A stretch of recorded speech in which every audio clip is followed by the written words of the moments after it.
Yeah, you just started, and you. Yeah, I'm just like checking that it's going on properly on the page because I've been changing the key multiple times. Okay. So, hi everyone and welcome for this 2v2 Summer League match. It's Riccardo and Giacomo going against Kirito and Pythoner6. And I'm here with Zarago. Hello.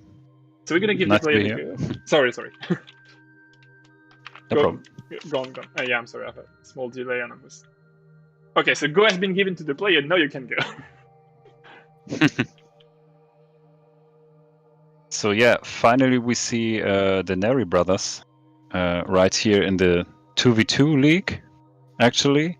I'm quite curious how they will perform in this, well, let's say, reworked format.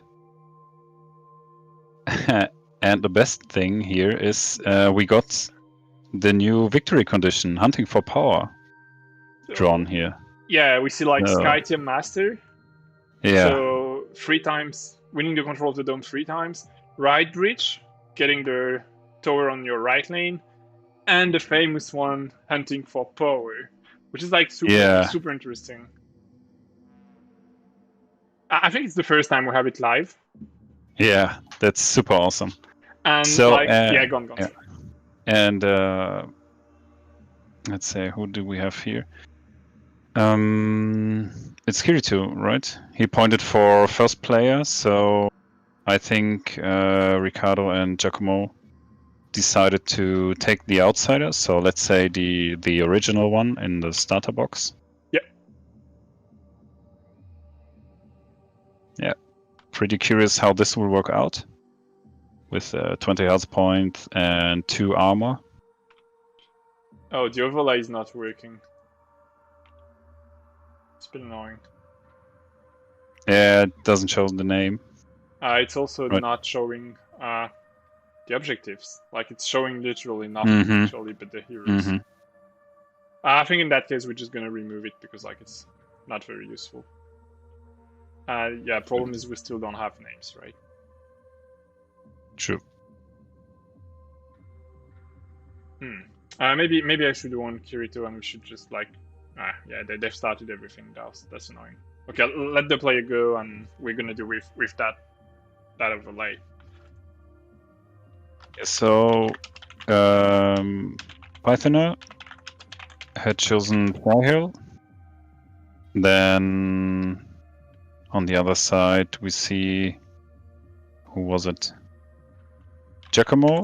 Yeah, Giacomo choosing Skytear and Riccardo going into with Accurate.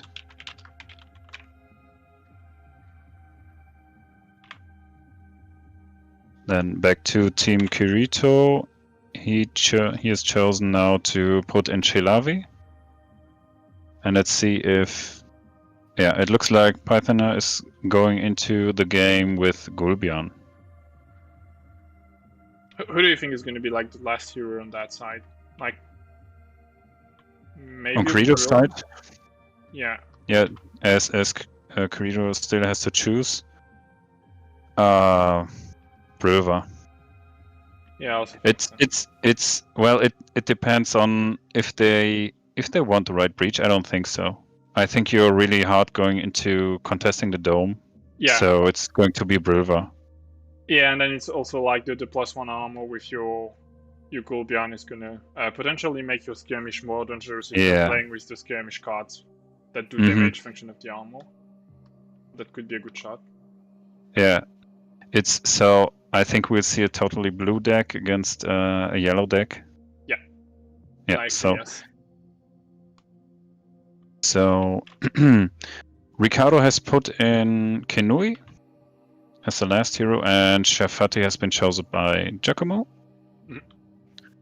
So let's see. Oh, Astrida is going in. Oh, okay, then I was on the wrong track there, obviously. But there's another potential. So you have Shilavi as an assassin in the game. You've got Gulbian. So there is damage output, of course, and Fryhell, who has a change in ability from healing to Healing to piercing even. Yeah, that also So- means that you actually can keep pressure on the right bridge objective, right? Like an easier way that if you're going without any pushing character. Well, Shilave can always do it, but like we kind of feel that she's not there for that. Yeah, it's kind of a waste. Yeah, like it's pretty obvious that she's here to like kill squishy characters that don't have armor. Okay, there was a deck respawn from Riccardo and Giacomo. No, I think that's fine. They're here. Like they have like 16, 8, and 8 cards. I don't know what happened. That they wanted to respawn. No, I think they thought they lost some cards, but they actually already shuffled 2 of the piles together. Mm-hmm.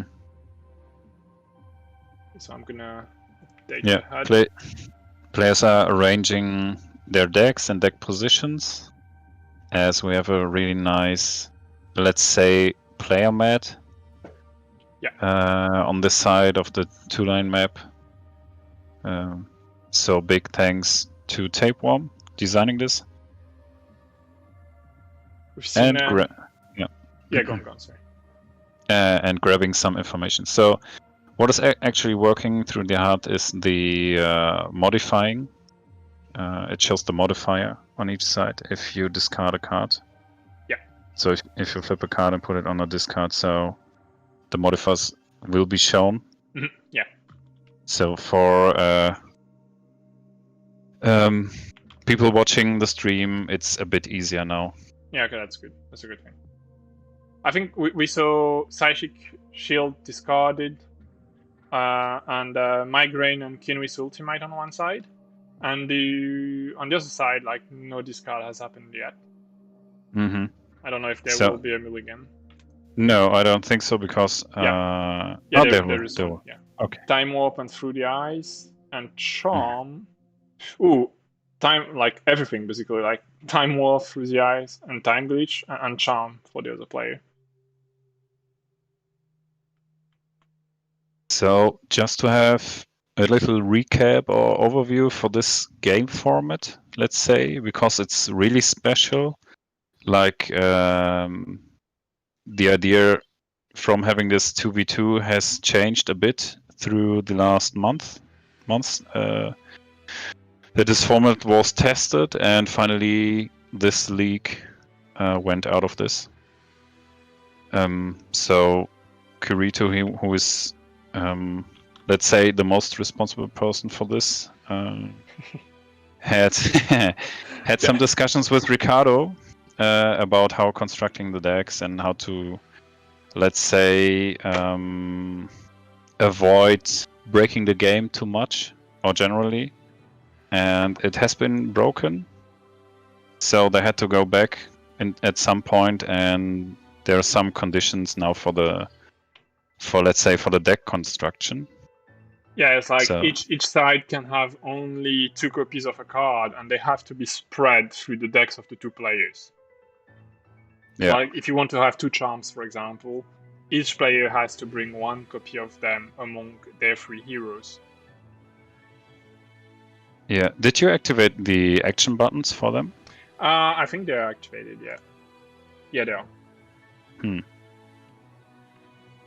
But they aren't using it, or it's not working. Yeah. Yeah, okay. it's working. It's working. Wait, They just listen to us. Yeah. Obviously. So we saw Frail moving, leading from hand, I guess. Mm-hmm. Yeah. Assuming it's a lead from by hand, the position, yeah. Why is she exhausted already, though? Oh, well, that's interesting.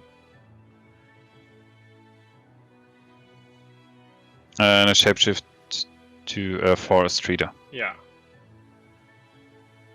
Yeah, that's... Conditions are also showing properly in the HUD now, which is interesting because, like, you can see that as shapeshifted. Yeah, that's fantastic. Really That's gonna fantastic. be really awesome. So we So see. there's Can we a move. moving, worshipping? Yeah, I'm gonna try to not change the cameras too much anymore. So we see the worshipping just on the border of the dome. So like the illusion is gonna support any other hero that goes into the dome later that turn, which is like very likely gonna be a lot of them. But also she's adjacent outside, so like she can't be hit. And she's leading from hand also. Yeah, I know, from the deck, sorry. Yeah, and so contributing to their left lane. Yeah. Let's say, so just to avoid being pushed too much by a Streeter who is activating right now. Yeah. I say Streeter like moving, attacking a minion, and I guess she's gonna use her ability to spawn a new one.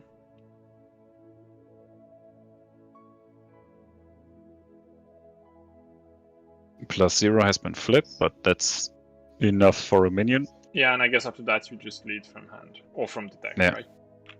From the deck. Let's see. Or from hand. Yeah, likely from the deck. It should be enough generally. Yeah, you don't need to use a card. Yeah, even in this situation with only 3 cards generally on hand. We saw the yellow player hand, which is like the player currently playing Astrida, right? Mm-hmm. So he hovered over the Skytear flex, like there might be like a bewitch intent or something, but then he decided not to. Yeah, well, but isn't bewitch adjacent minion? Yeah, you're right. It's adjacent. If I remember correctly. Yeah, I think you're correct. It's adjacent minion. So yeah, no bewitch. Yeah, maybe it prisons, and then a lead from the deck. Mm-hmm. I guess that would be a pretty decent use of your Skytear flex first turn. Yeah, sure. I'm a bit worried because the ping doesn't look too good. Yeah.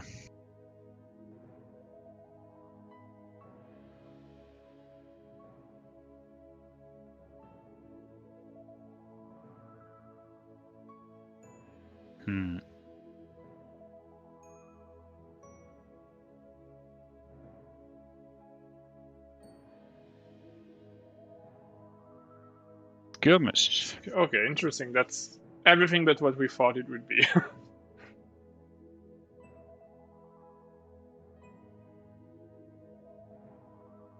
And with this skirmish contesting as well as Freiherr into the dome. Okay. I guess you don't want to put her too much in the front, right? Because like Shafati and Sether can just like probably get rid of her pretty quickly. Yeah, that's true. But you have to position her a bit more inside because of maybe some pushing abilities or some shenanigans. Yeah, that's true. You never know. There's some blue cards possibly used. Well, maybe not on the first turn. Yeah, that's it. Like I'm trying to think what could push her out on the first turn. And I don't think there is many. Second. Mm-hmm. Yeah, especially without the flux, like there is nothing actually.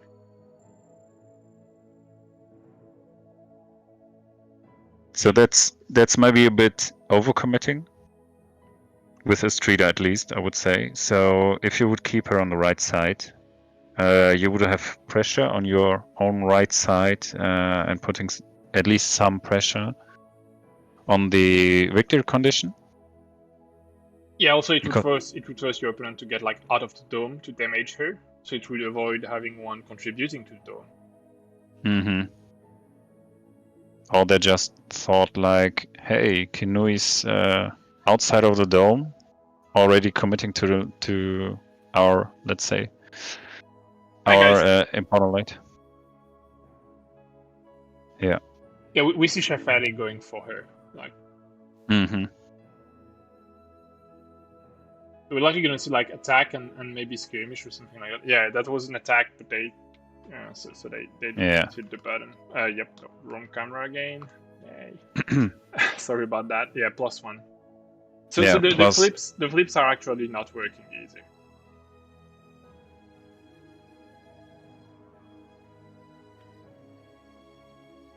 Because we should have had the value displayed here.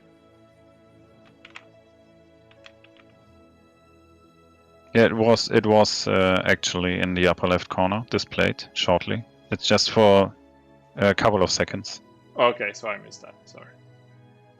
Yeah, there was a +1. Okay, I'm going to try to be a bit more careful.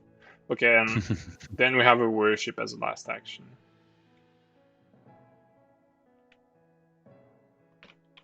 So who do you play next? Like Shilavi or Gul'Dian? Like, we probably know what's going to happen with Gul'Dian already. Like, he's going to go into the dome and skirmish, right? So maybe you want to play Shilavi first so that Gul'Dian has the potential to hit more than just one target. Yeah, true.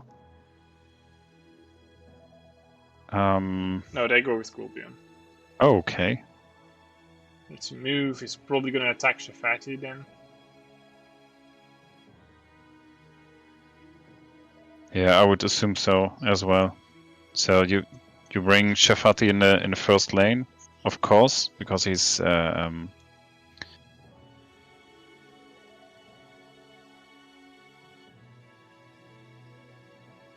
yeah,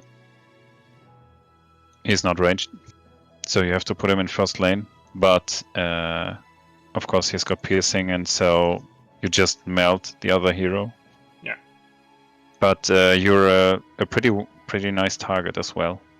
Yeah, you have 18 HP, but you have like no armor. Yeah. Okay, yeah, so it's 18 attack going. Yeah. So let's see if the flips work. Yeah, +0. Okay. +0. Yeah. I saw it now. So still 3, right? Yeah, it's 3 damage. Yeah. And then he has like 1 action left. I mean, maybe you lead or you worship, right? Well, Shilavi could still worship you afterwards. Oh yeah, he's gonna move because of Kenwi's illusion. Oh, still adjacent to Gul'Dian. Yeah, but he could skirmish to do some more damage. But maybe a lead. Yeah, you've got a lead from hand by Freiherr, so I don't think this really is worshipping Astridine is gonna heal her because of Frail. Yeah, that's clever. Being in range, yeah. Yeah, I think that's the best thing. Best thing. Probably, yes.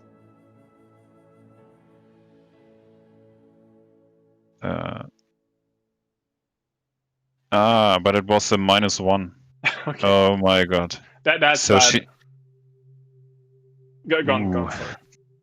Yeah, so she stayed with 10 HP. Because it's 1+ a card you flip. And if you flip, Thrench over Pain then. And now she's actually threatened, right? Because like Seferu can come in, skirmish, resolve, attack, and if you have like a I can't remember the name, it's just like the basic 1 mana 3 damage card, then like she's in trouble. Yeah, sure. Well, at least skirmish didn't do any damage, so. Okay, so there's probably the attack with the +0. So down to 7 HP? Yeah, so it's not going to be Shadow Mine isn't going to be enough to kill her. Even if they have one. Whoops.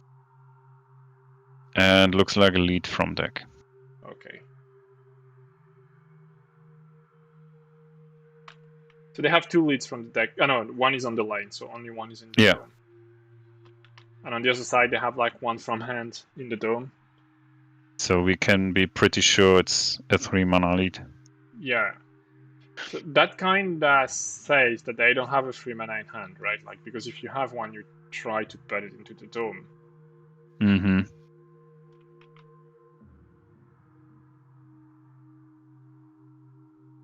And know for Kirito and Python there is like just a Shilavi left to play. Like, do you try to... Yeah, getting the Shafari is going to be complicated because like if you deal him damage with the skirmish, then he's going to move with the illusion.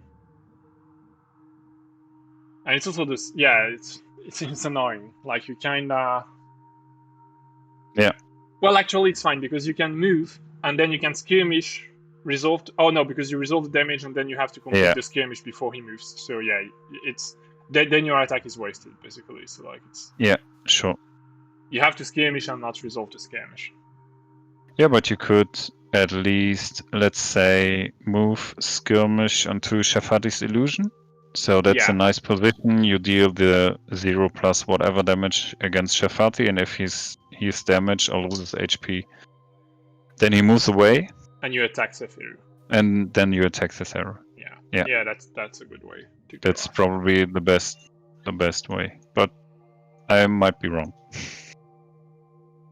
As I was with the Estrida call to arms.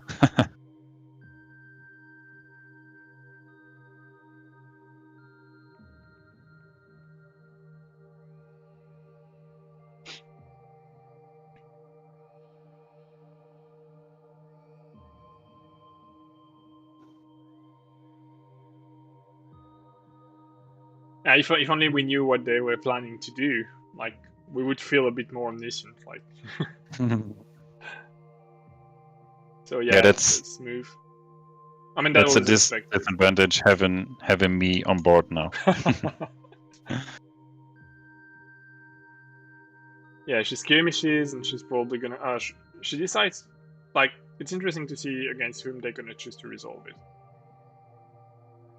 Yeah, you could decide to deal the 0 plus against Setharu, and then maybe attack Shafati. Yeah, but it seems they decide to go to resolve. Yeah, they decide to resolve on Shafati. I mean, that might mean that they have forgotten about Kenui's illusion already. I hope it's not the case. Ooh.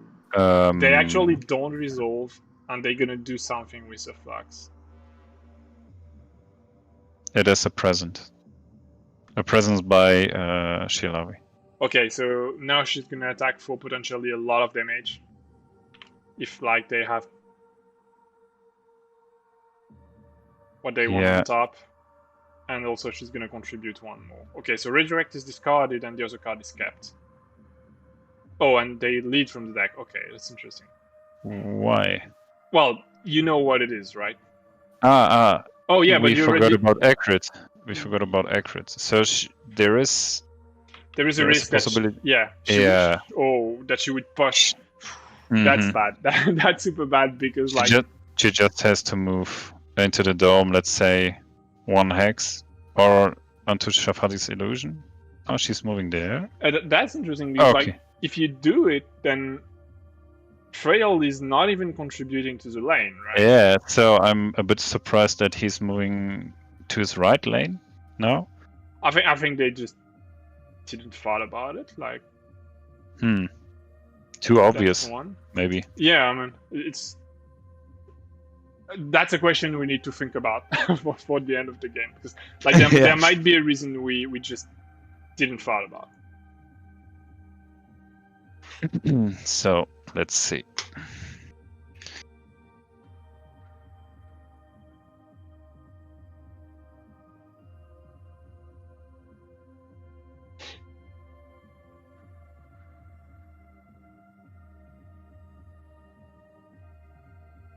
Maybe they just think the attack is too likely to get redirected, but like Prisons showed one of the 2 redirects. Yeah. Okay, so they are calculating. Kenui is with some luck there, having Nature Reclaims, so a 3 mana card. Yeah, and there is like 0 in front of her, so it's just pushing the line a lot. And they should be killing one of the minions now, right? Why is there still 3 of them? Yeah. So they win by 2. They win by 2. There's one left, and then 2. Oh yeah, they spawned 2. Yeah, okay, yeah, they spawned it.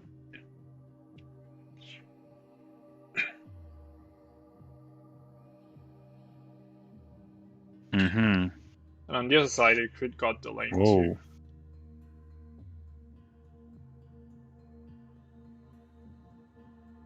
Yeah, so now there's a pressure on Both the right lane. Yeah. There's, let's say, a good pressure for the Naris. Yeah, and also like if you hit a bit the tower on the left lane without doing much effort, it's like always card drawn, right? Mm-hmm. So if you don't invest into it, it just nets you card.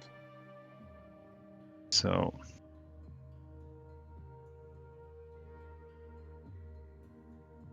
the dome is tight though, right? That's interesting. Why is it tight? Why is it tight? Like there was 4, it's 5. frail. 5 plus 3. Plus 8. They forgot about it, or we forgot about something? Is there something? Oh no, there was a lead. Okay. He discarded the lead already, but like there was a lead 3. Right? No, okay. I think they're they were just it, yeah, they were just thinking about where to position it. Yeah, properly. they moved the realm marker before resolving it. Mm-hmm. Yeah, there's now the big difference between playing on TTS and in real life. Yeah, especially that outsider is like. Yeah. It's just maybe they're going to shrink it. No, it's working. I think it's working. Yeah.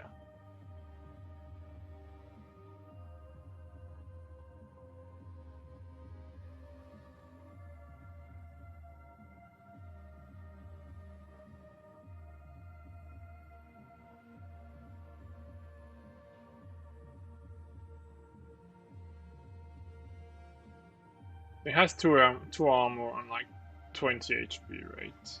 Yeah. Before he dies. But there it is, the outsider. So let's see. What's he doing? Attacking a minion? Attacking a minion, yeah.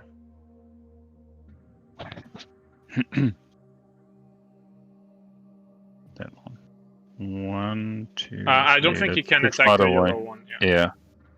Too far away. The blue one. The blue one marked. Yeah, they're thinking about positioning it so that they actually can attack the other one.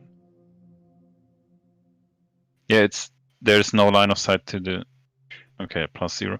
There's no line of sight to the minions in the bushes, of course. But then from this positioning, only to the minion on the control marker. Yeah. Control button.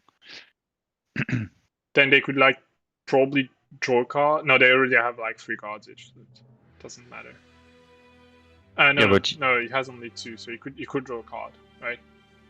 Kirito could draw one. Yeah, for example, for Kirito it would be fine. Then at the end of the round you draw 2, but it's 2 cards for the whole team, so you have to distribute them. Oh, yeah.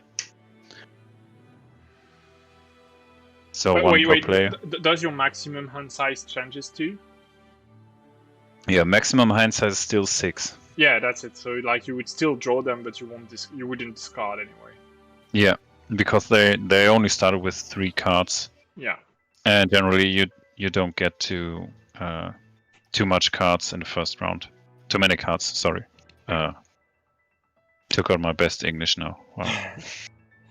I'm wondering what they're gonna do next. Like I guess the piercing and bush isn't bad, but like there's a warship action on Shilavi, I think. Okay, yeah. Because the Pythoner is putting the shapeshift. Yeah, we can see it in the hardware. Yeah. Mm-hmm. That's working pretty well. That's a good thing.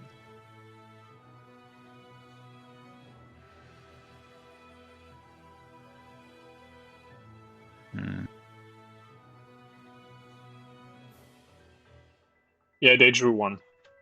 Kirito drew I one. think so, yes. Last time, yeah.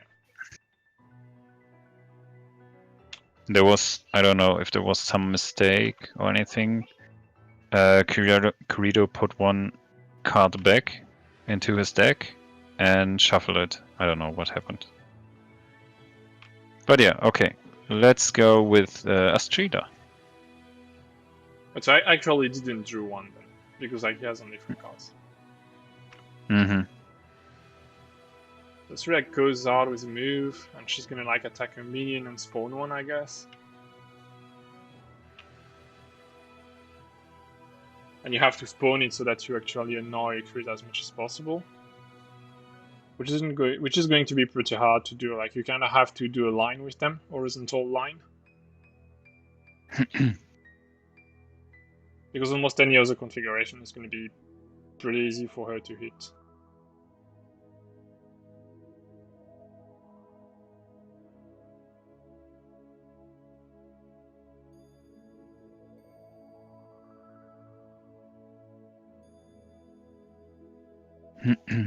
I think. Oh yeah, losing 2 HP. Yeah, that's a bit rough right now. Yeah, 5 HP is nothing. Especially given the amount of characters that can just like catch her here. Like the one hex near the Nexus is still like fully open. Like if you really want to, you can just like go and catch her with Sether, right? And there's a Bewitch played by Astrida. Yeah, I guess it's So- another minion. Yeah. Gone and spawned. So 2 minions for the 1 minion for the Neri brothers and 4 minions. I mean, I don't like that minion positioning because like that's just calling a crit for an attack, right? Like the illusion is already placed exactly how you need it to be. Yeah, but she can't. That's difficult. She can't, let's say, position behind the outsider.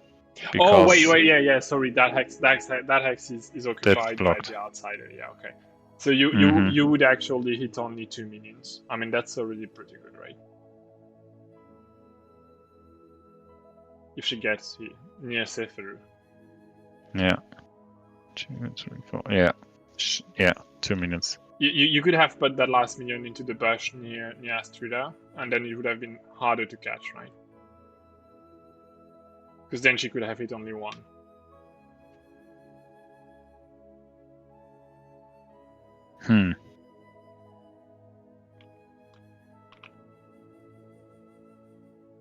Let's see.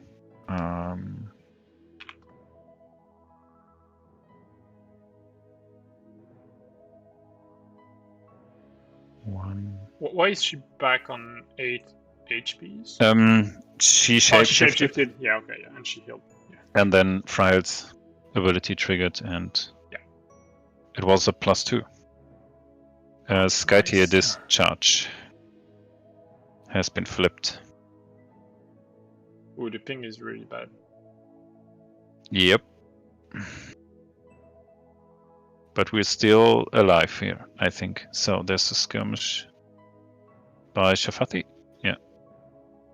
I assume the damage is going against Shilavi. So flipping is 0. So no damage. Yeah, then a move and an attack, I guess. But that's not gonna be. That's likely not gonna be enough with 8 HP, right?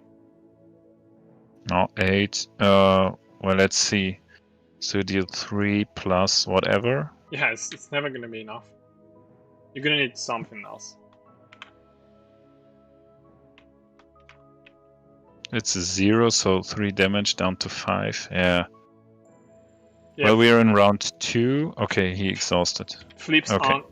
aren't always working because I didn't so those for sure. So like, I don't know if they are working properly.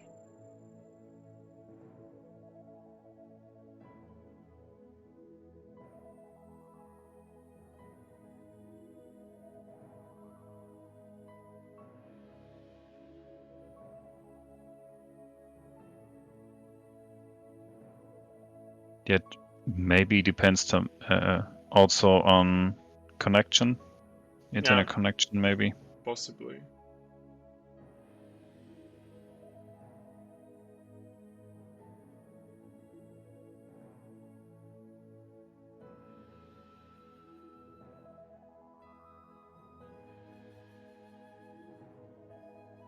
Yeah, it seems I shouldn't be the host when it's Saturday.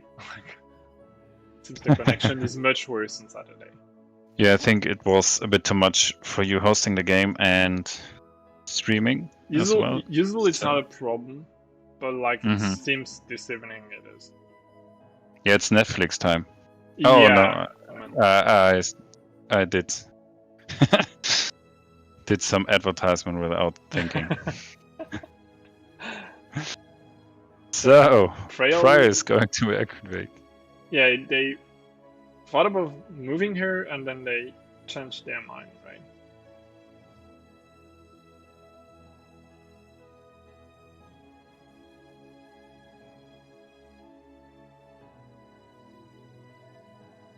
That looks like a skirmish. Probably. She's in shapeshifted though, so like you resolve on Sephiru +1. Yeah, but there's a card flip +1 against Sephiru.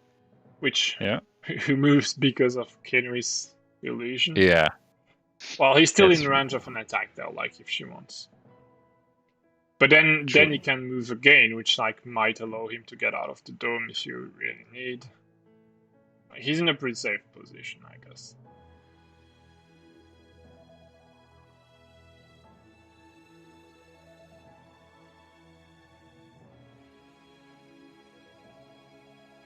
Kenry's illusion really provides like a lot of mobility. It's really interesting.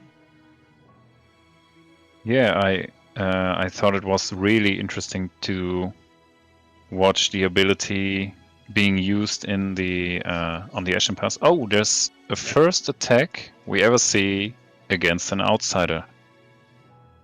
It's going on the outsider? Yep. Interesting. He pinked the outsider. I mean, like, she's in shapeshifter still, so she doesn't have piercing. It's 2 armor, right? Yeah, it's 2 armor. Like, it doesn't make a lot of sense. Like, shouldn't you attack Sephiru instead, maybe?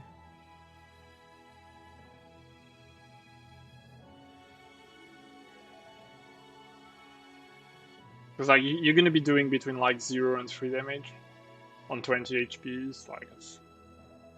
Ooh. Feels a bit like a waste. True. At some point you also have to start, like, munching this HP bit by bit if you intend to kill it at some point, but, like, Frail can have piercing, right? So, like, you'd better be doing it with piercing, rather than without.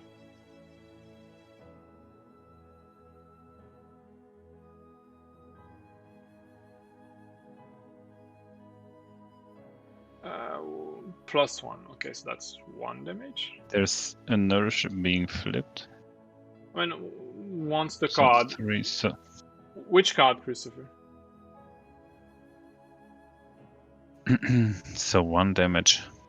I'm wondering why Python now has 5 cards. Okay, it seems we're missing something about the outsider here. Okay, when you attack the outsider, you draw a card. That's what we're missing. Ah, yeah, true. You draw a card. That's yeah, that's the reason why. Thanks, guys. I completely forgot about it. Yeah, so yeah, it's the first time we're seeing it on stream. I think it's the first time I'm seeing it at all. So it's like, still haven't received the box, and I don't think many people have. So like, if you haven't played with it online yet, you haven't played with it at all. So we see Kenry going. She's gonna pressure the lane a bit more, attacking a minion, flipping a -1, but it doesn't really matter here. So it's, I mean, actually, it's probably the moment where you want to flip your -1s, right? Like when you attack minions. Yeah. And not the +3. Yeah. Like, do spool very dead minions.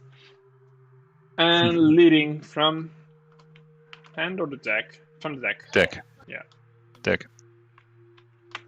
Yeah, I mean that makes sense. It's the left lane. You don't really. It's not really a very important objective right now. But like, if you can get that snowballing slowly, like Nexus will be on the table. So there's somebody thinking about using Accurate's ability against 3 blue heroes in a line. Yeah. Maybe later on. But Kinu hasn't been exhausted yet. Yeah, Shilavi is still in play and Gulbian as well. Oh, we see a Bewitch on Kinui's side. So defeat an enemy minion and spawn a friendly. Yeah. Yeah, that's a good point, guys. Like, we just completely forgot that like there was a card draw associated to that attack. Maybe that was the reason. I think generally. that definitely was the reason why he did that. So that's, for a 2v2, that's a pretty big hand now. 5 cards. Yeah. So, more options.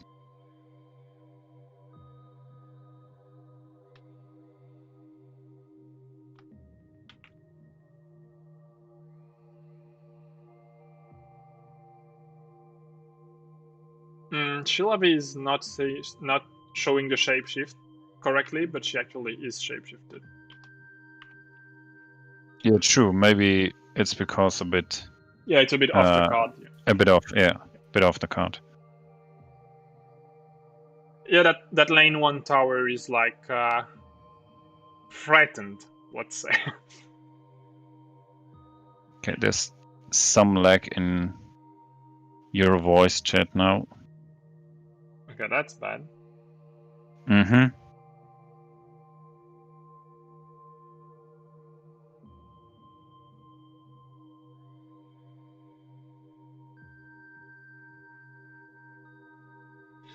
So...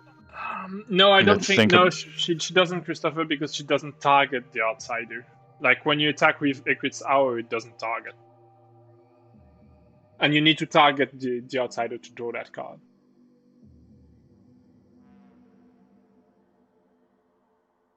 You were thinking about drawing a card?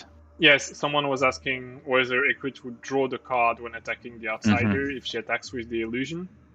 I mean, with the AoE. But you actually don't because you're not targeting. I mean, otherwise that move attacking in the line would be like way... Like, that would be like just the one on the correct move with Accurate, right? Like... Yeah. If you'd hit like 3 people and draw a card, and that would be so good. Yeah, glass cannon.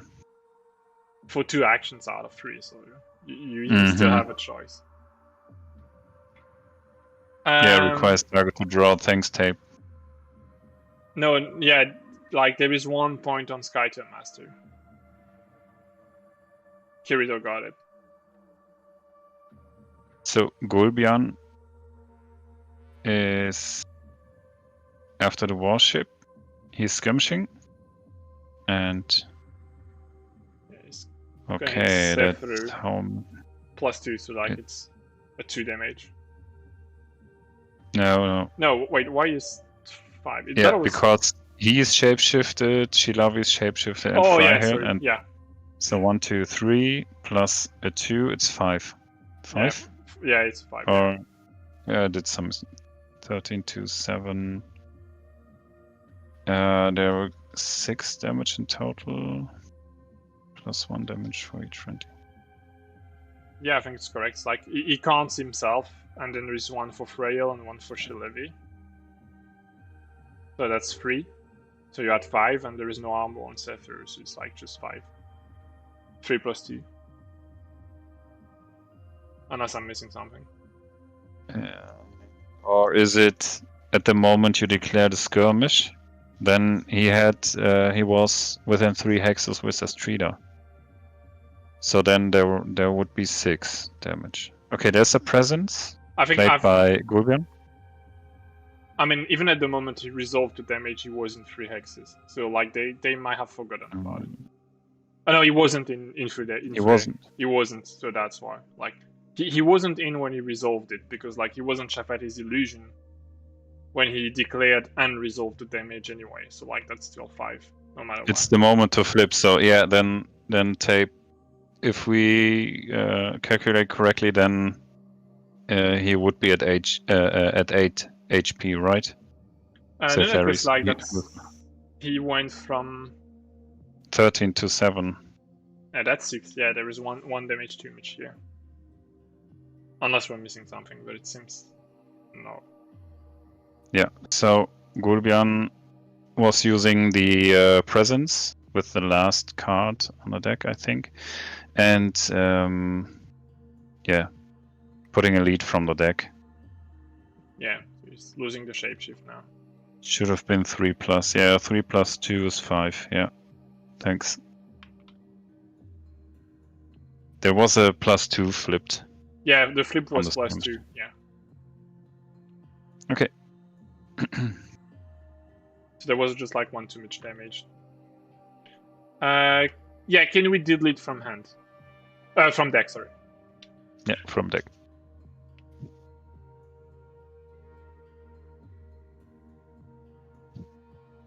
So yeah, that tower is in trouble, definitely. Mm-hmm.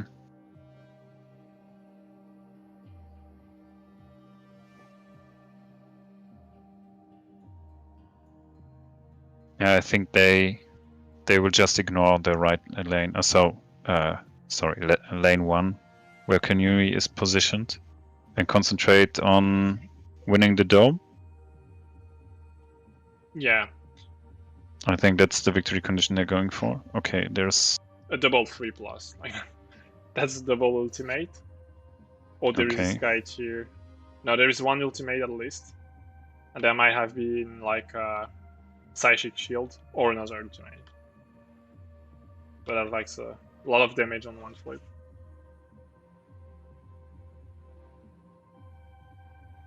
I think it's like, yeah, it could fall. And like they're putting Sephiroth in position so that it does happen. And if it does fall, then yes, the Nexus seems pretty endangered, I agree.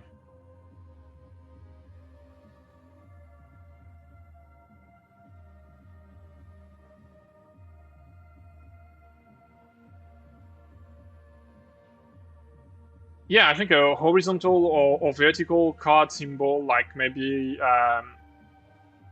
right side of the HP for the hero would be pretty good. If it's possible, obviously. But that would be pretty awesome, I think. Yeah, I think Tape was just thinking about adding a symbol so that it's clear in the streaming overlay, so they could that you can see. Oh, and another +3. No, oh, we wouldn't dare doubling you. Okay, so like that wasn't frail.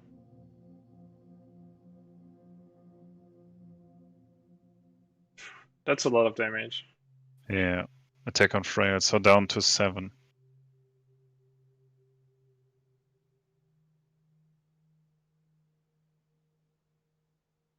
And now Sephiroth just moves away. Yeah.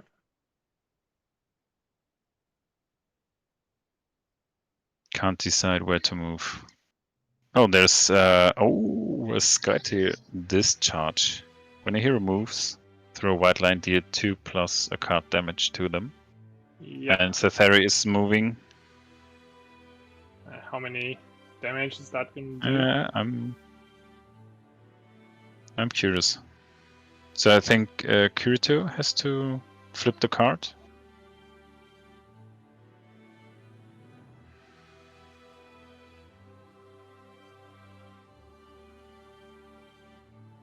Yeah. 0. +0, so it's 2 damage. Yeah, but it's down to 5. Yeah, no, you could go and catch it with Shield Heavy, right? Like. Spicy target. Yeah, like you move your attack, and then if he survives and moves with Kenri's illusion, then you can still skirmish to kill him. I think skirmish. Just skirmish out and. No, you're too far. Oh yeah, you could. Yeah, you could. Sorry. But then he's gonna move if you damage him with the skirmish, so you're gonna have to use the move anyway because of Kenri's illusion. So like, I think it's better to move, attack, and then if you kill him, then you have an action. And if you don't, then you skirmish.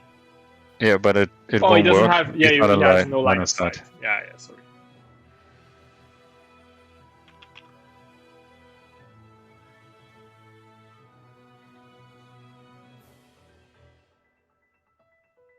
Okay. Mach das. Yeah. Yeah, the info from the flip is really good. Like, it's very, very useful. I think maybe it could be displayed like a tiny bit longer, but like that's just personal opinion, and it's like really, really good information. So we see the Shield Heavy going for the skirmish on Sephiroth. It's a 0 damage.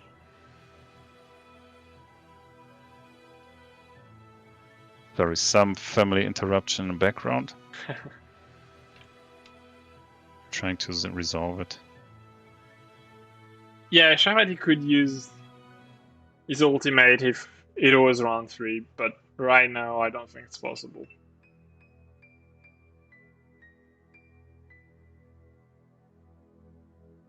Also, I'm wondering if it's not one of the 2+3 cards that was flipped. Like, we saw Sephiroth's ultimate, but we didn't saw which card was the other one.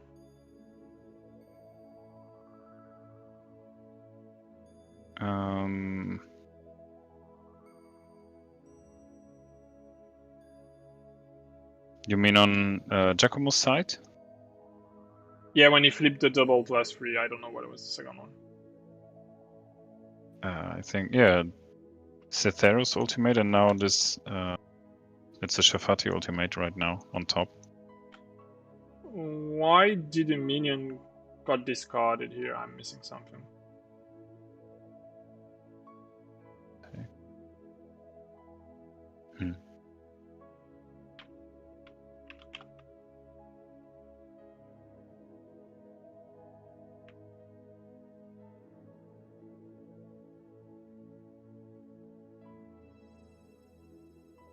Oh, okay, Tetsudo. Yeah, he played a Tetsudo not to die from Shield Heavy attack. Ah, yeah, sorry, missed that. Yeah, me too. I was like, wait, that's not how Shield Heavy ability work, and then I was like, oh yeah, okay. Because it wasn't her ability. So I guess now that Sephiroth is like very likely gonna live through the round, right? Because like I don't think Frail is gonna go and catch him. She could, but like I'm not sure it's worth the investment. I mean, on the same time, it would help defending your lane, but you kind of also need that to happen on the other side. And the lane on the other side matters more because it's the right bridge for your opponent. Yeah. There's a lead from deck for Shield Heavy. Yeah.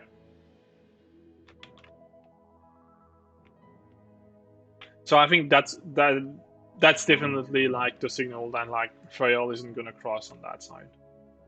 Like she's just gonna do something else. Maybe trying to enter the dome, or she's just gonna try to defend that number 2 lane.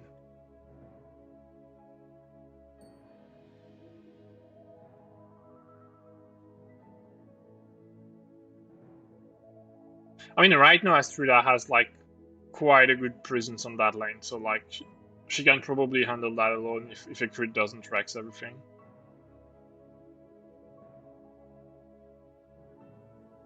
Yeah, it's. And if she, I mean, yeah, go on, sir. You have Gulbion in the mid with the presence, and it's a lead from hand as it's positioned, so yeah, no way for Akrit to get into this. No, I was thinking about Ekrit striking the lane, like, but like she would kind of need speed to get rid of 2 minions. Like without it, she probably can't place herself a good way because of the outsider. So we see her moving. She might attack the minion and Astrida one at the same time, but then she needs to worship first. And she's like likely not gonna kill Astrida just with that. Like it's actually impossible that she does just with that. Because like even if she flipped +3, there is still 1 armor.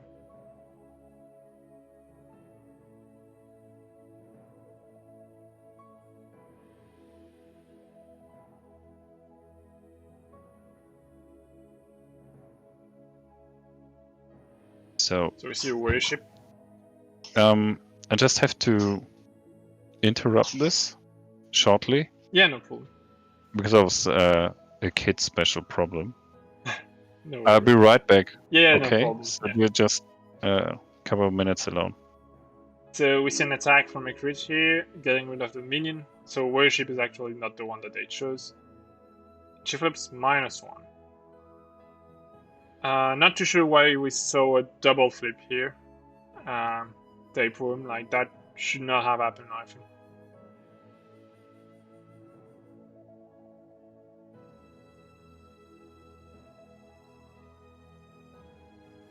And then she has one more. So we see a lead, which is coming from hand. And she exhausts because like the first one was move, so move, attack, and lead from hand.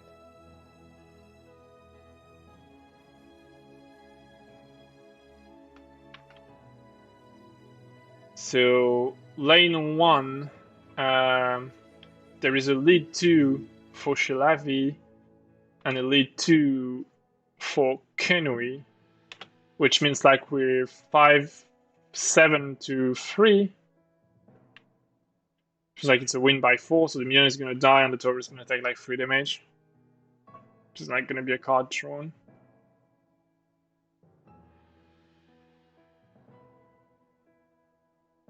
Only 2 damage, okay, so I miscounted something.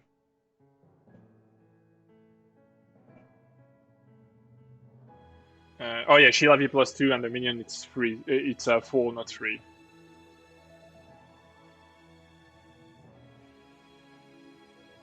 Okay, so we see quite a snowball starting to happen on that lane 1. Like if it doesn't get defended next turn, that could grow into a very problematic situation. Like we already saw recently a 2v2 game won by like Nexus Destruction with like a huge wave that formed on one side, and the outsider, the classic outsider, blocked the passageway for the team to defend that side. So that could be a situation we would end up in again.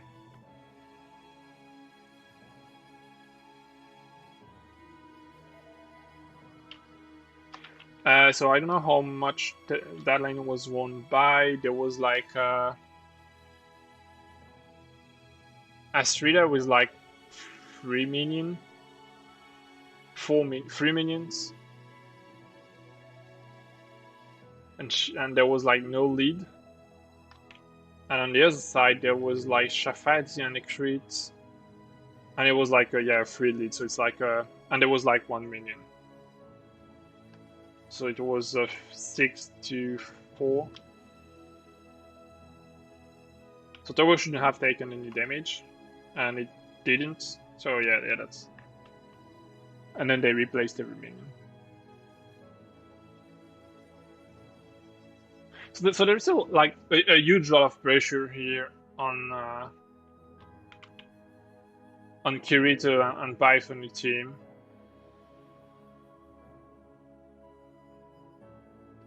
And what starts to be a bit worrying is that there is a lot of pressure on their lanes, but there also now is a little bit of pressure on their hero HPs. Like Frail and Astrida don't look so good. So that turn, the Neri Bros could actually just decide to get rid of Astrida and maybe even Frail both at once if they can do it. I mean, there's still a possibility that they wouldn't succeed, but if they do succeed, that's probably game because the pressure on the lane is huge, so if you can get rid of 2 heroes, that would be like very, very problematic. We see Sefru being attacked by Shilavi. Yeah, I think that's what's happening. So Sefru is gonna die first, very likely, though. Oh no, it's sorry, they're resolving the outsider.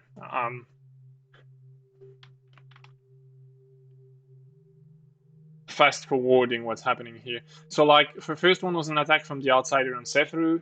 They flipped a 0. He took 3 damage. And they're like skirmish, pushing him with the piercing, so it's like 0 damage. I mean, I'm not sure that push is so convenient because now no Shilavi has to like skirmish to get him when an attack would have done it before moving him. So like maybe skirmishing him here would have been better than pushing him away. And I guess they're gonna like draw a card, last action. I'm back. Welcome back. So we saw both lanes pushing for Riccardo and Giacomo. And we saw the outsider one for Kirito and Pythonir, and they almost killed Sefru with it. And then they pushed him away with the piercing ability, but it did no damage. So no, I guess like, if you really want to, you could activate Shilavi and just like get rid of him before he has a chance to activate. Yeah, that's the first player advantage. Yeah. I mean, yeah, there is like a very strong likelihood that he's gonna die, right? I'm not sure. I'm not completely sold on the pushing move because like actually you could just have, because now you need to do an action with Shilavi to get closer to him if you want to kill him.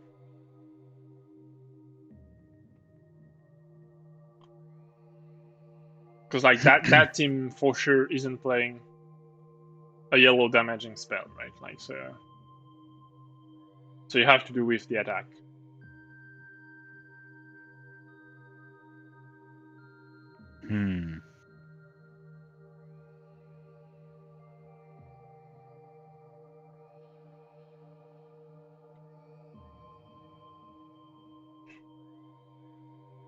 They haven't yet refreshed everything, but like all heroes have their activation to take now. Yeah. Like no one is exhausted anymore.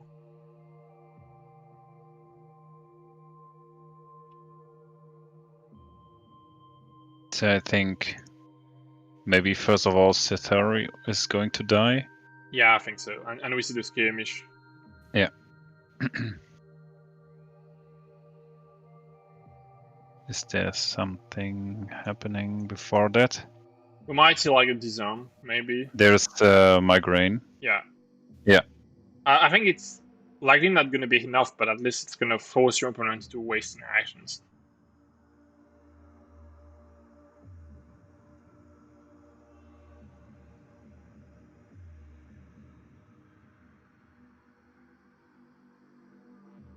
So yeah, Shilavi takes 2 damage and got disarmed.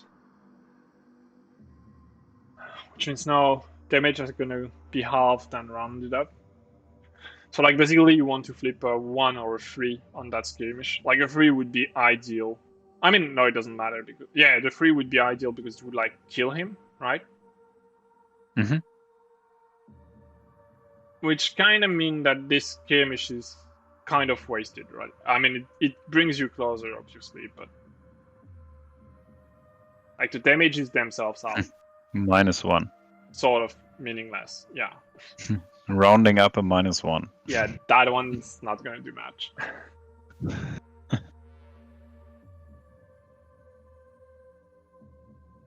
So I guess you have to attack him now. Yeah. Like, without anything else happening, if you attack him, he just dies. But it's not guaranteed that, well, at least in the position you're in, the redirect cannot do anything to save him, which is pretty good. There's an urge. Nourish played by Kenui, yeah, and that would save him. Because now he's at 5 HP. And that could be way enough to save him. But we could, like, yeah. Shilavi could have her own, like her redirect to play to heal herself with the Nourish, but it's not happening. So. There's the Charm. What for? Yeah. Oh yeah, remove the disarm. No, we're removing the disarm. Yeah. Yeah. So he might still die anyway. Mm-hmm. Because like that's 4++ on the 5 HP, so no armor, nothing. And a redirect. But where are you going to? Ah, the redirect on a charm. Okay. Okay, so you're gonna actually target one of your own heroes. Yeah, but like, you don't have conditions, so can you? That's a good question. I need to read the card again. Like so many questions. Remove condition from target hero. I mean, if there is no condition, I guess you can't target, right? Can you? Yeah, maybe you can. I don't know. What's the yes about?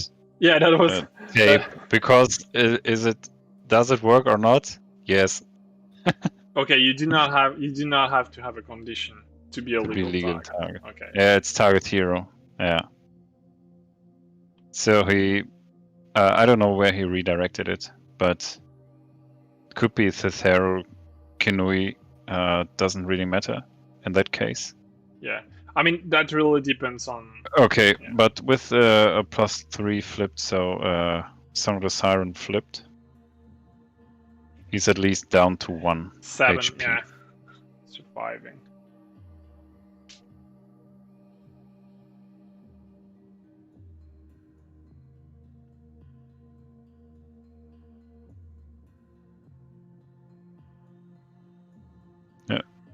Yeah, tape. It doesn't say target hero with the condition. It just says target hero. Remove a condition from a target hero. Yeah. Yeah, so Cytheru is gonna leave here because like your last action can't be anything that's gonna kill him. And that's really fantastic play. So just redirect a charm. Which basically saves someone, which is good. Yeah, super annoying.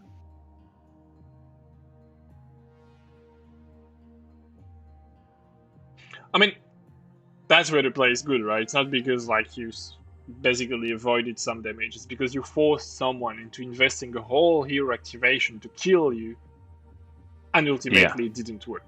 Like that's what makes the play valuable. Yeah, it's a bit like come here to kill my 2 HP hero, but I know it won't work. Yeah. That's that hurts. So like saying we will see Cytheru dying. I was quite in the same sentence saying, or I wanted to say that Estrida will probably die as well, but yeah. I don't know. Yeah, just before you came back, I made the call that Estrida and Froyel could very well die together, but like, no, I can't be sure anymore. Mm-hmm.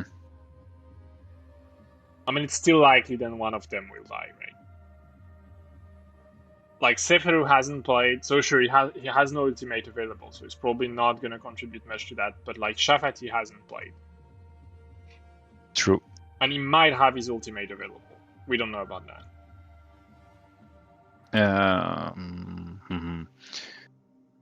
Has Giacomo shuffled his deck already? Has Giacomo shuffled it? Not that I remember, but I should check. There are 2 cards left. Yeah, I don't think so. Yeah, no, it hasn't been shuffled, so the ultimate is still in the discard. Yeah. So that's probably out of the game. Okay, so what's happening? Yeah, Shafali's illusion is moving. Yeah, that's gonna give the predict, I guess, for the skirmish. And then you can always choose not to resolve the skirmish if it's like a zero damage. Then changes place with the illusion. Shouldn't you change place after applying the damage? He did that. I don't know why he flipped. But maybe there was an attack and we just didn't get that. I mean, maybe he just said like I'm gonna swap anyway, and then he flipped and did them not in the right order, but like it wouldn't matter because he decided he would do it anyway. And I think Astrida's down to 4. And then we see an attack. Yeah, I agree, Tapeworm. I think what happened is that he just say, I'm gonna move anyway. I'm gonna swap anyway. So he resolved it and flipped, kind of all at the same time. Ah, yeah. So the first, the +0, he just removed it and then flipped the next card. Yeah, right. So there's the attack. I think she's like. It's a HP. 3 damage, so like. It's pretty risky to do nothing. Like there has. Yeah. There's a chasm. Ooh, that's good. Because like But how did it resolve now? Ah, and another redirect from Giacomo. It was too fast for our eyes. Yeah, the problem is that you have to bounce on each side of the board. Okay, so both redirect happen here. Well, that's a lot. I mean, yeah, both redirect falling in the same turn is really, really problematic for Kirito and Python here. Yeah. Just once again, so Shafati used his warship ability to put his illusion on the other side of Astrida, let's say. Yeah.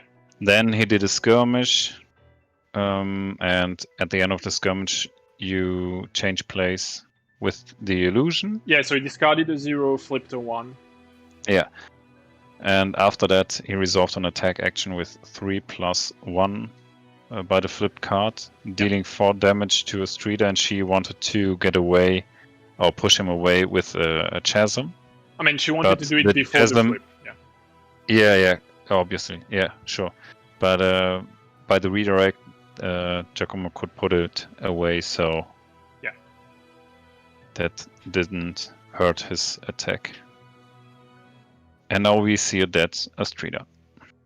Yeah, and that's what I was saying before you come nice that like that's gonna be a problem here because like there is a lot of pressure on both of those lanes, and there is pressure on well, there was pressure on Astrida's HP. I know on Freyal HPs also.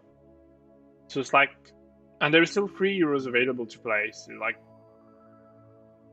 I think that could be a very problematic situation because I don't think winning the dome here is going to be doing much good if you lose both lanes by a good margin. Yeah, but when you win the dome, you win the game. Do you? Yeah, Kirito and Pythona will. Oh yeah, they have to already. Yeah. Yeah, but if you lose your right bridge first, like it wouldn't matter. Like if you lose the right lane first.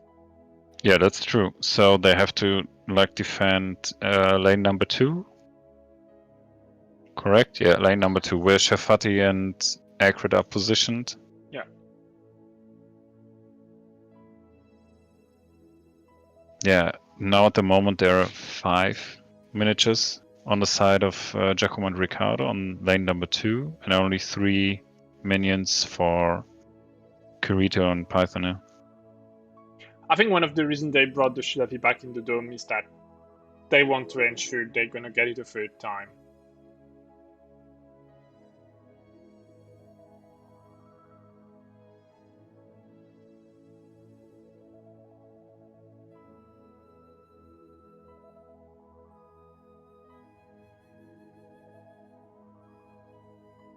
Yeah, could be an option to just defend the lane with Gulbian. Yeah, I think you can do it with Freyal because like if Shafati has his ultimate, then it might be a huge failure. There's a Rampant Hatred plate by Gulbian. Yes, it's gonna skirmish on Shafati and then. So what are we going to see here? He clicked on Warship to shapeshift. He shapeshifted Freyal. Ah, okay. Then we see a move.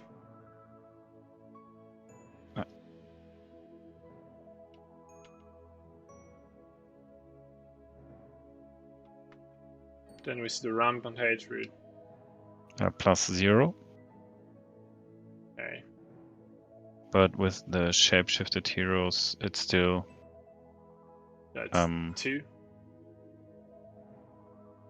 Because of Frail on himself. accurate 4 damage. Why 4? Yeah. I mean, I'm trusting them ultimately. Okay. That's 4, but There is Through the Eyes played by Accurate. yeah, and there is the +1 from the Rampant Hatred, but why 4? Should be 3, right? And there is 1 armor. Line of sight 1.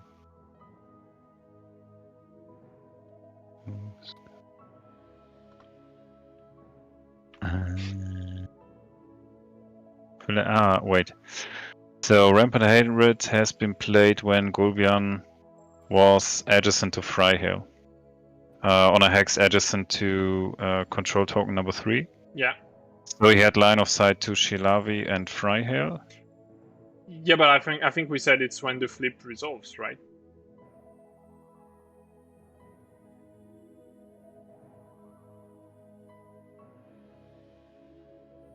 Yeah, you get it, and then you may take a skirmish action. Not that one. Okay. So, but I don't know. I don't know if okay, I really +3 from Rampant Hatred when cast. did see it correct. Oh no, yeah, obviously. Okay. It's like it's 5+. I don't know.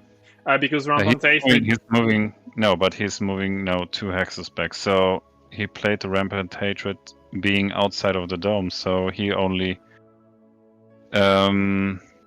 counts himself. No, I think he played it while inside of the dome. And he did a skirmish. There's a skirmish back. Yeah, you take 1 from the card, and then he did another skirmish for moving back into the dome. Yeah. It's another +1. His skill is constantly calculated. Because of Rampant Hatred. Yeah, when cast. +3 from Rampant Hatred when cast. Yeah, that's... And then his skill is constantly checked, right? Yeah. Yeah, it's another +1 because of Freihill within 3 hexes. Yeah. In the skirmish. So, finally, Accurate is down to 9. I mean, it's still not enough to, like, put her in a dangerous position. Mm-hmm. Yep.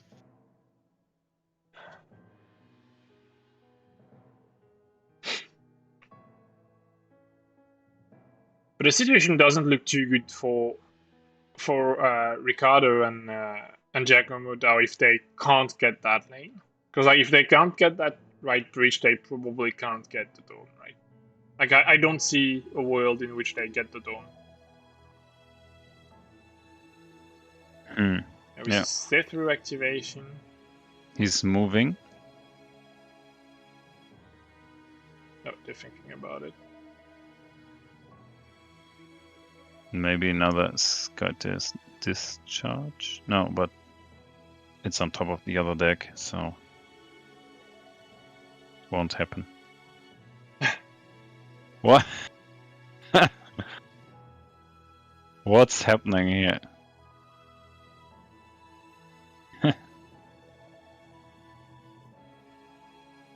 Kill Frail and move all heroes in. Yeah, I guess you could do that, but then you need to kill her. That might be what we're gonna see here. Yeah, guys, that won't work. So Giacomo was doing a predict. No, I think that's why he did, but the smiley with a tear, right? It's because he can't get that and he wanted to. No, isn't that the reason why? No, he drew the card. I had a look under the card and then wanted to put it away, but okay, yeah. There's no line of sight for Shafati Illusion, so there's a +2 being flipped and a Freihill put down to 2 HP.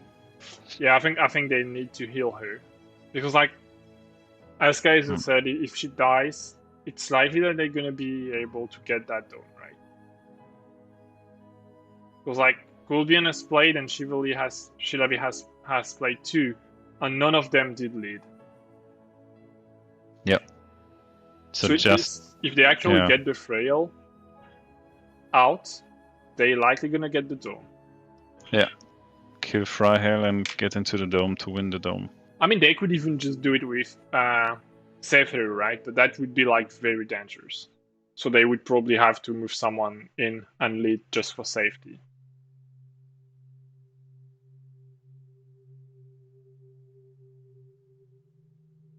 Yeah. And exhausted. Okay. Yeah, Freyal didn't die though, so... No. So no shenanigan on hand, probably. Well, I mean, she could at least worship to get some HP back and minimize the risk of dying from a crit. Mm-hmm. And feels like Kano is a bit far away to get her. Because like she can't really go through Shilavi's and Seifer's side, so she has to go all the way around the outsider from the top. Near Shavati's illusion, and if Freyal doesn't go into that direction, I think she's pretty safe. So all she has to do is like avoid dying from anything coming from a crit. Also, maybe like they just don't care and they're gonna cast like something from Seifer. As a reaction. Yeah, like they no, they don't have the mana. Like no, it doesn't work because Shadowmine is an action, and then turn 3 you can't play Nightmare Incarnate here because he already used 2 mana. So actually, I think she's like if a crit can't get her, probably she's safe. But then she needs like worshipping is probably not enough to be safe, right? Because like if you heal even by 1, you're still only at 3, and even with 1 armor, it's not impossible that a crit would kill you. It's not like extremely likely, but it's not impossible either.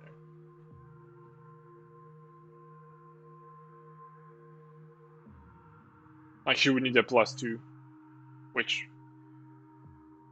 true is possible to get. Yeah, so, she has still 2 mana left, right? Yeah. Yeah. And right now, if you don't get any healing, then a +1 would be enough. The good thing is like if you get a single healing in hand, like even if it's just like nourished, then you're like completely safe, right? Because like you would be at 5 HP plus 1 armor. Mm-hmm. There is no way a crit would kill you.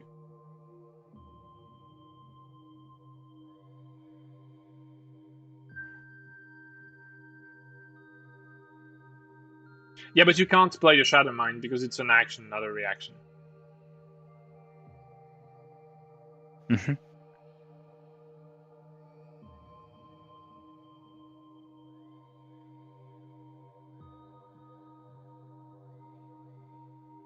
You would need exactly Nightmare Incarnate here, and you can't play it because you don't have the mana for it. So you would need Nightmare Incarnate and Mind Palace, but I think Mind Palace is also an action, so it also doesn't work. It's an action, yeah. Yeah.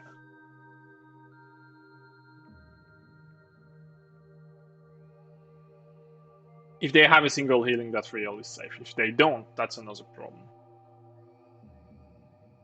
So we see Freyal attacking Seifer. That might be just the shot to get healings from the card draw, right? True. You kill him, draw 2 cards, try to get a healing.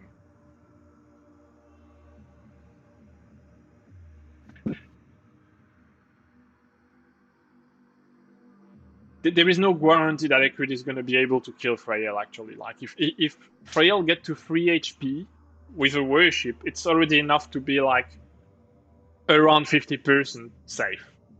Maybe even a bit more, depending on the deck contents. So, like, if you want to kill her with a crit, like, you need her to stay at 2 HP. I know because she kills Seifer, they're gonna draw 2, which means they might be able to heal Frail if they got a healing card. And if they did got one, I think there is no way Crit is gonna kill her. A crit is 2+ damage, and Frail has 1 armor.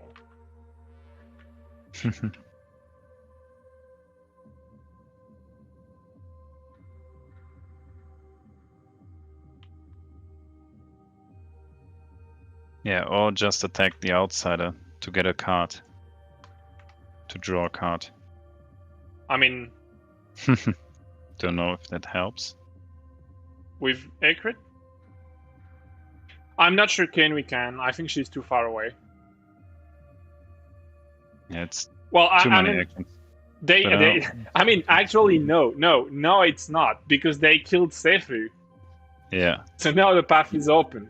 Yeah, you're right. Like, not that they killed Sefu. 1, 2, 3. Yeah. We can actually like move and skirmish and attack. I think killing Sefu. Yeah, but then we see the nourish. Okay, so she shapeshifted and they got the +2. +2, yeah. By a charm flipped. So I think she's like, no, you need to hit her with both heroes, and you need like a bit of chance to get her off board, but it's not impossible. Yeah, there has been a minion defeated by a quick shot played by Shafati. Yeah. As a reaction to the exhaustion.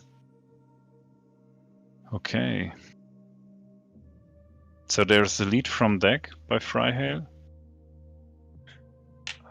No, because there was Sefu on the way, so like we couldn't have crossed through. Yeah. I mean, unless I'm missing something, obviously, which is possible. But like Sefu was sitting here on the illusion, so like. Yeah, but that's true, Caesar. So. Oh yeah, okay. If you push one, yeah. You could go through from the top. Yeah, okay. Yeah, and we see Kenui attacking a minion, moving and doing a skirmish. Okay, to just contribute to the token. Yeah, token number 2. So right lane for the Neri brothers. I think they just decided that they're gonna blow that tower, right? I think that's what they decided. 4, 5, 6.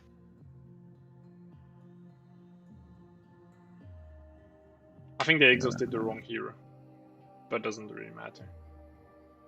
Yeah. Yeah, because they're gonna kill a minion. They're gonna lead by 3, and like it's like 1, 2, 3, 4, 5, 6, 7, 8, 9 to 1. So that's game. Like the dome won't matter because the right bridge is gonna be completed before. Mm-hmm. Yeah, you're correct, Taser. Like, I miscounted that. Like, if a crit pushes her, then she's in range.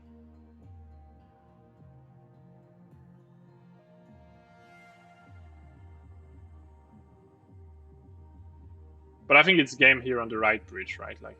And there's a presence on Ekrit. Yeah, I see no way you're gonna defend that.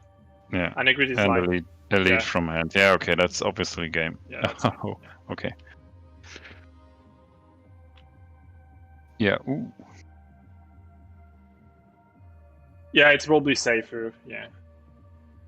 And yeah, Giacomo's drawing again. He's yeah, GG. He's just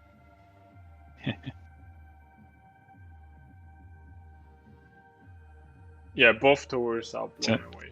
Yeah, turning into a top artist through Tabletop Simulator. I mean, I'm pretty sure some people could do awesome looking things with these pens. I'm not one of them, but some could. Yeah, me neither. Should we jump in? Yeah. No, wait, let them discuss. They're still discussing a bit. Like, we should maybe just wait a tiny bit more. Yeah, we could. But yeah, it's obviously right breach. Side or word art. So that new outsider condition actually drew a card, right? Yeah. That's the only thing we can resume from this. It's a bit underwhelming. That's it. Yeah, that's true.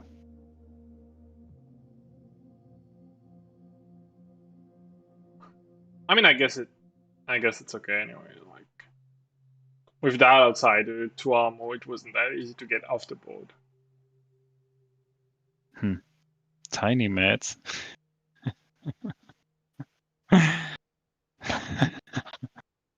Did anybody say tiny mats? Okay, let's join them. Yeah, that's just. Oh man. We lived, is what I was Yeah. thinking.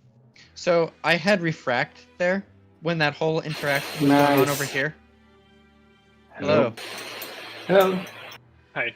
Yes. I had refract in my hand when that whole thing was going on with Shilovy and Setharu, but I decided eventually I'm like, okay, I'll just go with the charm and then and then hopefully get Shilovy into the center and lead with that or something. But then things did not go when you had like 2 different redirects. If I had 1 more mana, I could have. If I had 1 more mana, I could have refracted, copying the charm to get rid of the disarm. Nice. So that's the lesson. Keep your flux. Yeah, so at the end there, I think we definitely miscalculated. I think we weren't after them having played so many cards. I definitely wasn't expecting the quick shot and the presence. Plus, we both had just completely forgot that Kanui also hadn't gone, and that should contribute an extra control over on their right lane for the breach. How did you guys get so many cards? Were you guys drawing 2 cards? Were you guys each drawing 2 cards each turn? I wasn't paying enough attention. Remember, it's Riccardo, so it's cheating. Yeah. That's what Riccardo I'm saying. cheating. I'm gonna have to watch this game later and make sure you didn't cheat. You cheat for sure. I think they actually didn't use much during the first turn. I mean, almost nothing during the first turn, and then very few during the second turn. So like third turn, they had a lot of cards. I think one of the things that I think was happening was I think we kept leading like multiple times, but we were also winning the outsider and attacking the outsider more. So I think that probably balanced out where we were using more cards, but also drawing more cards. Yeah. Yeah, that's the summary of that new condition. It's like it's convenient to draw cards. Yeah. No, I But think early on when it was like, actually killing heroes might not be something that we're going to be doing as much. I'll just attack and get the card off of it. Yeah, that Even was if Frail so does annoying. 1 damage. The flip on the attack from the outsider, and then the shockwave, and then the skirmish. Oh yeah, that was. And then the attack. Like I put all those together, and I still couldn't take out that Setharu. Still just put him to 1. Yeah, that was like being able to deny that kill was like a lot of value. Yeah, definitely. Yeah, that was a big counterplay to just keep Setharu in game. Yeah, no, I think it definitely made my, especially like even just that last turn with Freya, like feeling like I had to spend that action to attack Setharu was definitely very awkward. Yeah. I don't think you needed to, but I think you could have moved over here and attacked a minion. But with the quick probably. shot and the presence and Kanui going in there, it didn't matter. Yeah.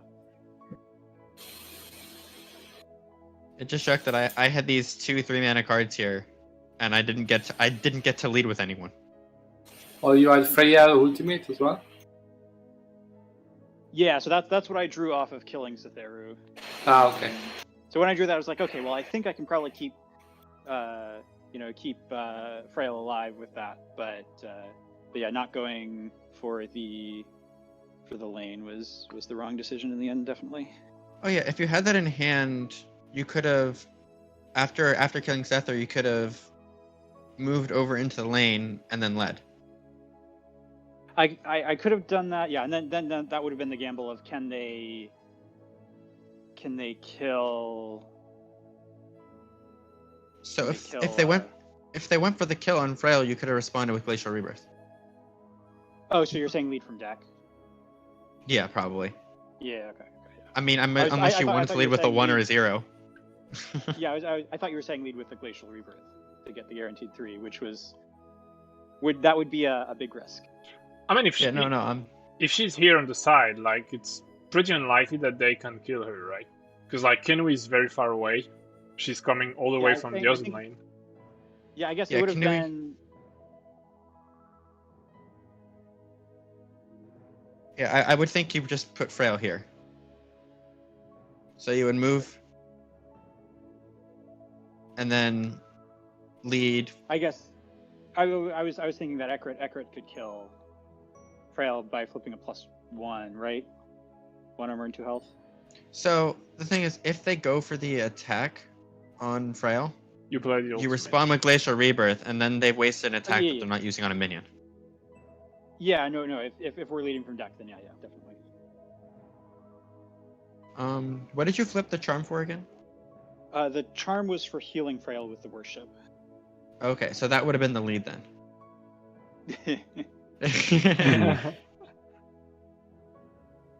Okay. Riccardo's dropping because of the kids. I stand still. But I just have a question. Like, first turn, yeah. what was the reasoning behind putting Astrida that much into a front position into the dome? Like, you ended up her activation with her being like into the dome near the token control, pretty exposed actually. It was right there. Yeah, so we wanted to make sure we got the Skytear Master. That was the condition we were going for. I think we just didn't want to leave Astrida on the edge, because then Ekrit could have pushed her out. Yes, we were trying to avoid. I guess at that point, Frail was the much more enticing target to get pushed out, which is why we had Shalavi lead as well. I think it was.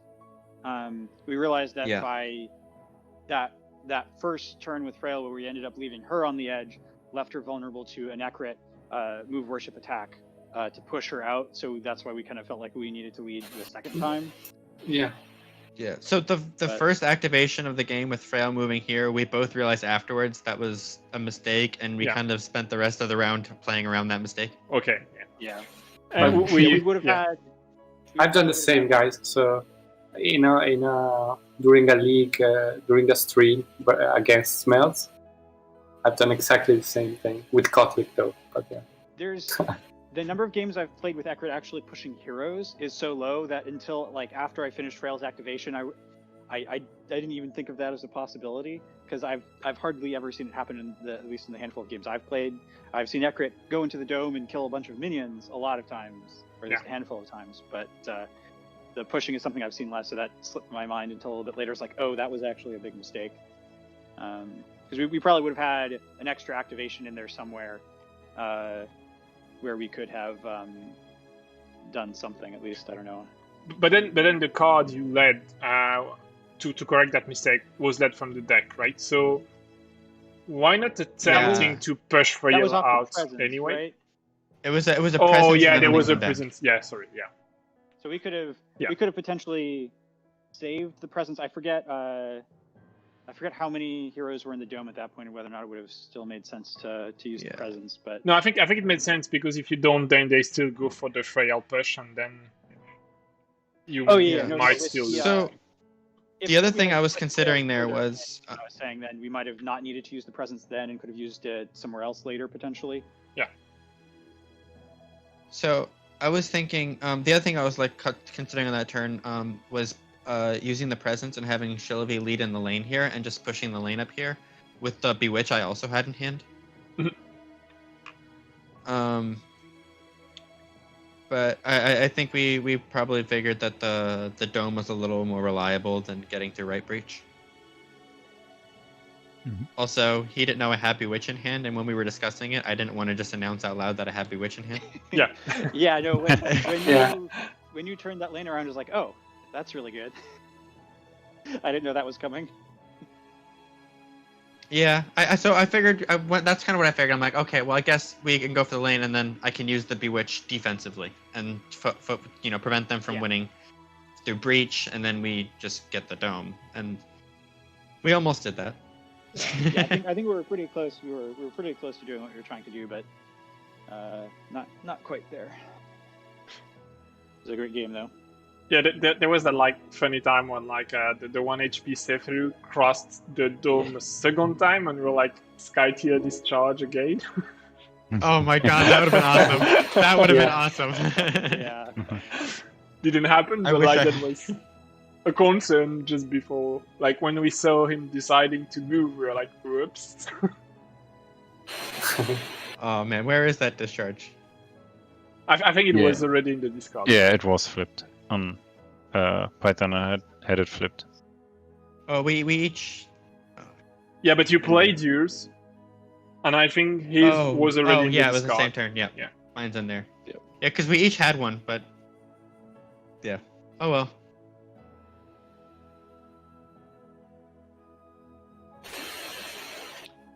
Do you have any other questions?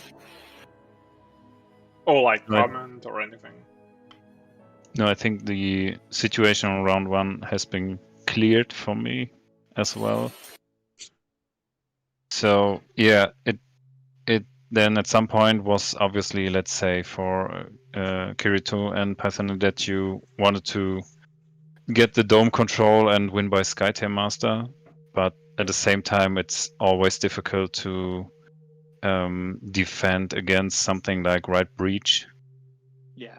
So that's really the difficulty in this game generally, to keep on the track for your own goal and at the same time, let's say,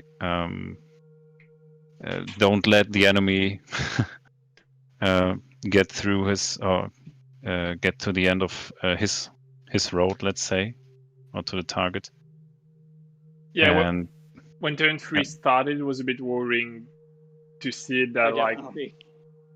they were like both lane pushed, which was actually not that much of a problem in itself. But with Astrida having only 5 HP on that right bridge, it was Yeah. like a little bit With- worrying, honestly. yeah, I wonder if maybe would have made. I don't know, because we potentially could have gone with Astrida first. Yeah, that might have made more sense. That might have made more I sense thought to just. I thought Seiferu would die a little easier. Yeah. Yeah, that's Yeah, true. we but too. Also, like, Seiferu in the end didn't do a ton. He hurt Frail, but didn't actually even kill Frail, right? Yeah. But the fact that Frail was so low really affected Frail's play. yeah, no, that's Also, true. the fact that Frail had to use an action to kill Seiferu affected her play. That's true, but if I mean, also the if fact we that you gone had with Astrida first, I'm not sure how that things would have played out. At least a little bit differently. I don't know if that would have been Yeah. better or not. Yeah, Um, the fact that forget, Seiferu just was wouldn't die was the real Seiferu- issue. Seiferu at that point was at 5, right? Yeah. Before, okay, yeah, because Frail I had the sacrifice, which with Seiferu at 5 would not quite have been enough to kill him in response to an attack. I could have removed the shapeshift from you with exhaustion, Oh yeah, that would have been. yeah. so you would have healed me. ouch. And Yeah. Seiferu did have the mana for that. Exhaustion is brutal. Yeah, I would have disarmed you. It's like playing the blue mirror. Charm is such an important card, and now yellow has a similar tool. Oh, and I could have used refract on the. Oh wait, I didn't have the mana. Good idea, but no. Yeah, that turn 2 decision of leading from deck from deck or deck or hand. Refract was the card in my hand. I'm like, I could lead from hand here with the refract, but I really wanted to have it in my hand on turn 3, Mm-hmm. That's and then I fair. didn't get to use it. And Yeah. as we were discussing it, I looked through and I figured out that the last card of my deck was a 2 mana card. I'm like, okay, 2 mana is enough. I'll lead from deck. Yeah. But that might have been. Yeah. Might have been worth leading with the 3, but I don't know. I don't think that made a. I don't think that would have made a difference. They dealt 2 damage to the tower. They would have just dealt 1 instead, and They all would that have done- mattered they over would have there. done 1. Oh yeah, no, because we would still be out of minions, so it wouldn't have affected the minion count. You're right. Yep. Yeah, I mean, all that mattered was that we didn't lose that tower. Yeah. Because then we would be facing down a Nexus breach also. Yeah, true. Yeah. Okay. So for me, I think the key moments have been worked out for the two teams here, I think. Yeah, I also Yep. think so. And we call the day at midnight for me. Yeah. Thanks Wow. for the game, guys. Yeah, thank you very Thank much you. for the game, guys. It was really, really nice to That's, watch and comment. Definitely a great game. Now back to painting my minions. Yeah, have fun. Enjoy. Cheers. Alright. Bye. Thank you. Have a nice rest of your day, guys. Bye. Bye-bye.